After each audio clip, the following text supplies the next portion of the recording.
Those are like your eyes, look. When Samuel Granato spends time with his sons, he can't help but smile. I have two boys, 8 and 11. He's visiting with them today at the Jefferson County Human Services office in Golden, where he participated in the fatherhood program. On just getting closer to them and really realizing what's important. In 2012, the program helped more than 800 fathers in Jefferson County who don't live with their children. Child abuse, domestic violence, and child support are some of the legal challenges they face. The program teaches them how to get on the right track and build relationships with their children. For Samuel's son Nick, it's been a difficult journey. We were apart for 103 days. Did you guys ever talk on the phone or anything? We weren't allowed to have contact. A domestic violence incident with the boy's mother, fueled by Samuel's alcohol problem, forced them apart. It was a crushing blow to the family. But meeting regularly with Fatherhood Program Director Ray Washington helped Samuel work through his legal issues and become an even better dad. Found out that a lot of these fathers are experiencing some of the same challenges and obstacles. Samuel now volunteers here, counseling those dads, using his story as an example. Happy that he was back. And his relationship with his boys is better than ever. He's manned up and owned up, to his mistakes, and he's moved forward. Washington works as an advocate for fathers, helping them figure out a child support payment plan or how to navigate the court system when it comes to access and visitation, and how to find jobs. The idea is to be able to help those parents identify what their barriers are to being actively engaged in the lives of their children, giving these guys the resources that they need to make sure that they can be responsible and be there for their kids financially and emotionally. You enjoy your puppy dog? There was a time when Scott Gully admits he wasn't a good father to his son and two daughters. He was homeless and unemployed. He couldn't pay child support. There's a lot of things as far as dealing with separation between the kid's mother. And so from that, I've learned that, there is a way to, create a bond with your kids. And, it's been a long road. Dads going down that long road go to support groups, take parenting classes, and get honest advice from Washington. You may not be able to make that full monthly child support order, but at the same time, you can say to her, how can I help you out, with the kids, or when can I get the kids? 3 years into the program, Scott now has his own business and looks forward to visiting his kids. In that time, I've really watched him grow. I've watched him build a bond with his girls. My daddy. My daddy. My daddy. And it's just cool for them to have that chance to interact and practice some of the skills that they've learned in the classes. The dads also learned that they can't do it alone, and that's okay. It's more difficult in many cases for a man to ask for help, to seek help.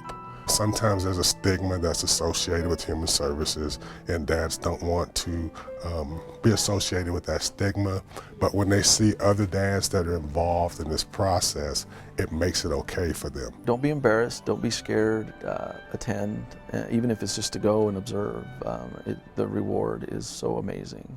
Washington says the success stories he sees every day are proof that the fatherhood program is working. That's the most rewarding part of it for me, is just seeing how this program strengthens families. Words can't even explain what it means to me to be sitting with these three. It's powerful, and it's a beautiful thing. For more information on all the free services offered in the Responsible Fatherhood Program, go to jeffco.us or coloradodads.com.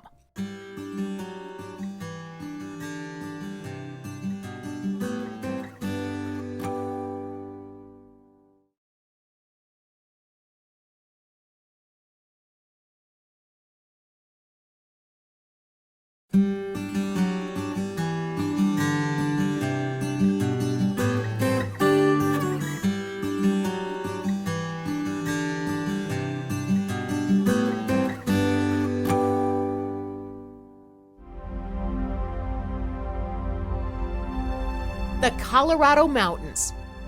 Absolutely gorgeous. This is Jefferson County at its best. This is Jeffco at its worst. The Lower North Fork fire in 2012 killed 3 people, ravaged 27 homes and more than 4,000 acres. Folks that live in the mountain communities, they assume a certain level of risk where they live. Because of ongoing drought conditions, we face the same risk every summer. You turn on some high winds, high temps, and low relative humidities. Basically acts as like a blow dryer, dries the fuels out. It can happen very rapidly. That's why homeowners need to be prepared, starting with access to their property. Steep driveways create one of many challenges for firefighters. You see a lot of steep driveways like these up in the mountains. Why is this such a concern for fire crews? Well, you just need to have the ability to access with fire trucks. If you can't get to their property, how are you going to save their home? Right. Right. Clearing flammable material at least 10 feet away from your home can make all the difference. Look how close the trees are to this home, almost touching it. This tree very easily could start this home on fire. Thick layers of pine needles built up over years provide the perfect fuel for a wildfire. Really want to get that stuff away from the wood siding. Pine needles will burn and bare ground won't. If you don't like the dirt, you can replace it with rock or sod, irrigated grass.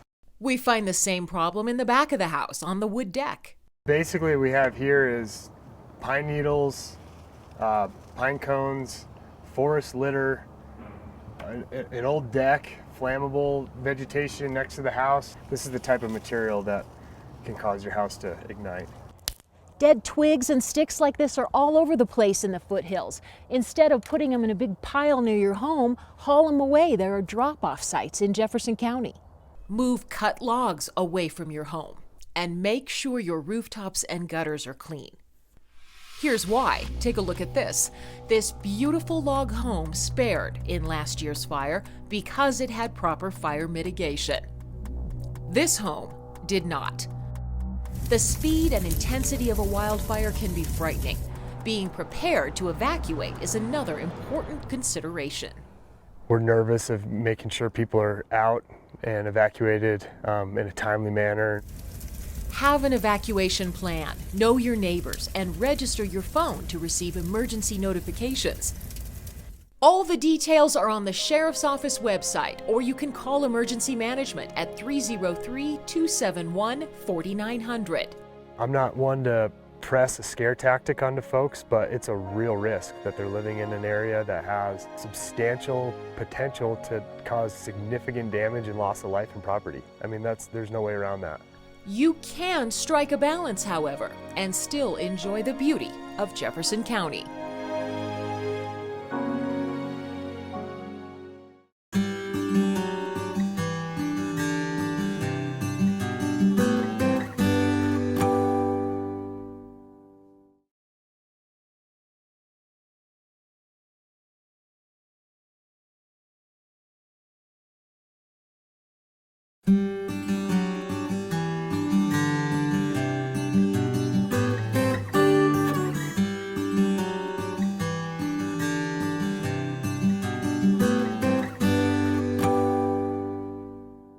There's nothing quite like a Colorado winter.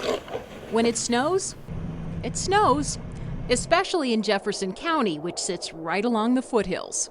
How's the canyon looking? That's why the Road and Bridge Division in Jeffco plans ahead.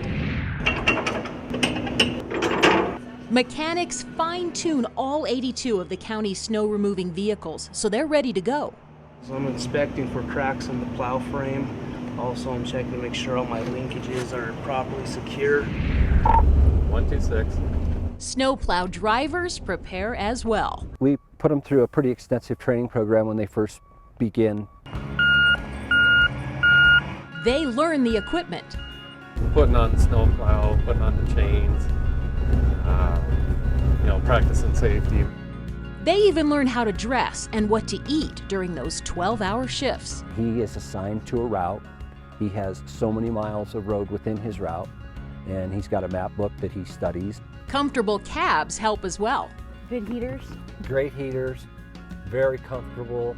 The county plows 3,600 lane miles of road, starting with the main arterials. This is the type of snowplow you'll see on those main roadways. This particular truck will carry about 14 tons of de-icing material when it goes out. Jeffco trucks use what looks like sand, but it's actually coarser and heavier to provide more traction. Typically what they mix that stuff with is rock salt or ice slicer. This is magnesium chloride, and on a day like today when it's -4, this is what you need on the roads to cut through that ice and actually melt it. Loaders dump that magic mix in the plows, and they gas up for a long day. These tanks hold 125 gallons of diesel fuel. How's the gas mileage? When you're plowing snow, it's a little less than 4 miles to the gallon. In an effort to go green, the county added this hybrid vehicle to the fleet 3 years ago. It uses diesel and electric power. And there are larger pieces of equipment for Jeffco's steep mountain roads. You can move a lot of snow with this machine. You need the big tires. Yep, big tires. As you can see, it's chained up. By far, our toughest routes are the Evergreen area. Once the secondary roads are plowed, along with emergency routes and schools, crews head to the rest of the neighborhoods. That's where you'll see these smaller plows. They're easier to turn and maneuver. We use this primarily on narrow roads or steep roads with cul-de-sacs. Crews make their ways to those cul-de-sacs and dead-end streets last when everything else is clear. To help prevent that big pileup of snow on your neighborhood street, Jeffco offers some advice when you shovel or snowblow your driveway. Don't blow it out in the road. Blow it out into your yard. Your yard can always use the moisture. And when you're on the road, don't try to pass snowplows on the right. And always keep your distance. If a vehicle gets too close behind you, you can't see it in the mirrors. People need to understand, first of all, that we don't know any more about what the weather is going to do than the general public. All we can do is prepare and do the best that we can. Jeffco residents can do the same. Get up early, get prepared early before they leave to make sure they get to work, and be patient. We are out there. Yeah, go ahead. With dedicated, highly trained crews. I love driving. And state-of-the-art equipment, Jefferson County works hard to get you going. Again, we're very fortunate. We have very dedicated folks here at Jefferson County Road Bridge. Even in a Colorado winter.